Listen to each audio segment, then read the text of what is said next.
For the month of August, my church is beginning to practice simplicity. And since I'm the pastor, I have to go above and beyond in making sure it's not just something I'm teaching about, but it really is something I'm living out. The practice of simplicity is removing the number of digital distractions, material desires, and relational dishonesties that keep us from living a joyful life in the kingdom with Jesus.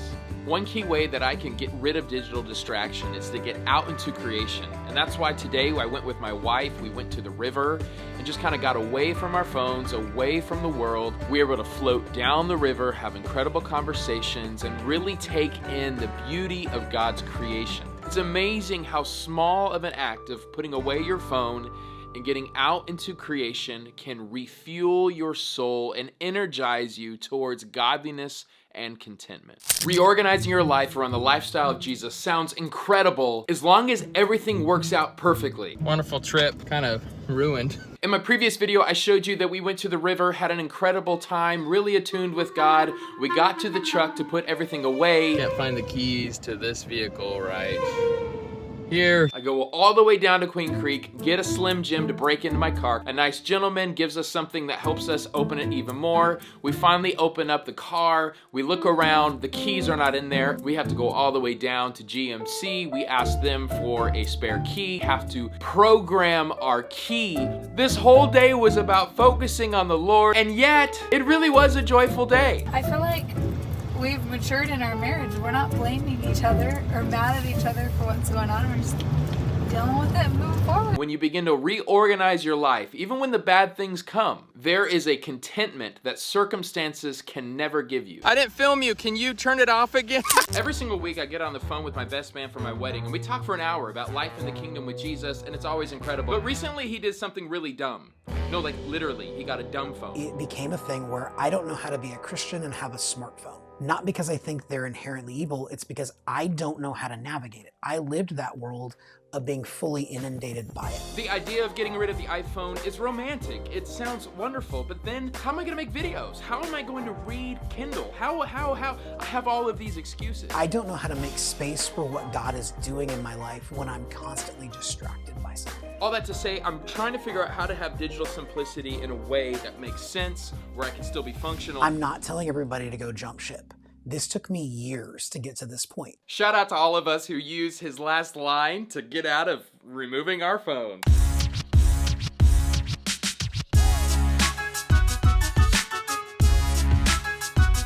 Happy Wednesday has the dumb phone. This may sound like too much, but the quickest way to corruption is to be careless with consumption. I view my day in 3 different segments. In my book, I call the morning session 5-10 to win, because for me, from 5 a.m. to 10 a.m., I'm up and I'm focused on the Lord and doing my most important tasks. At Your Best by Carrie Nieuwhof taught me that we are only productive for 2, maybe 5 hours per day, and so I'm a morning person. I have to give the Lord the first 5 hours. And so for me, digital simplicity in the morning looks like not touching my phone until 10 a.m., having an alarm that's not connected to my phone, using an actual Bible for my God time, and I write my sermon notes on a computer that is not connected to social media or any kind of notifications. My church is engaging in the practice of simplicity, and as a pastor, I need to make sure I'm leading the way, or at least trying the hardest in this practice. Be careful out there, folks. The quickest way to corruption is to be careless with consumption, part 2. From 5 p.m. to 10 p.m., I put my phone away so that I can be with my family, be with my friends, be intentional with those who I'm around. Jonathan Haidt recently posted an article on The Atlantic talking about what a phone does to your mind and your attention,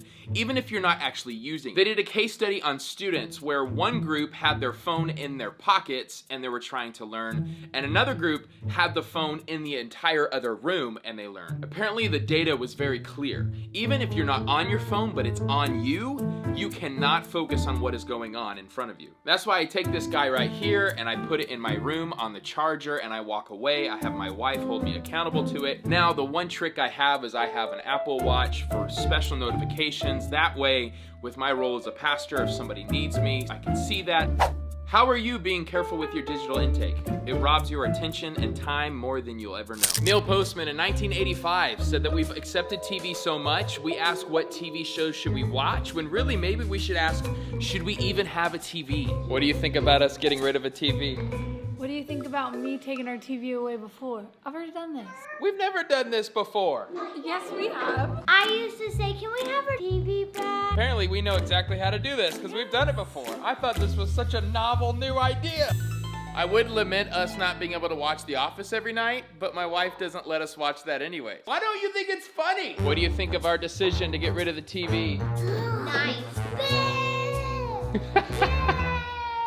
I'm gonna get rid of the TV in your room. Now how do you feel about it? No. We live in the age of the attention economy. From social media ads and online shopping to streaming and news, our hearts and minds are often cluttered and rewired for discontentment. We live chasing accumulation, or what Jesus calls the worries of this age, the deceitfulness of wealth, and the desire for other things. And for most of us, this discontentment comes directly from our digital consumption.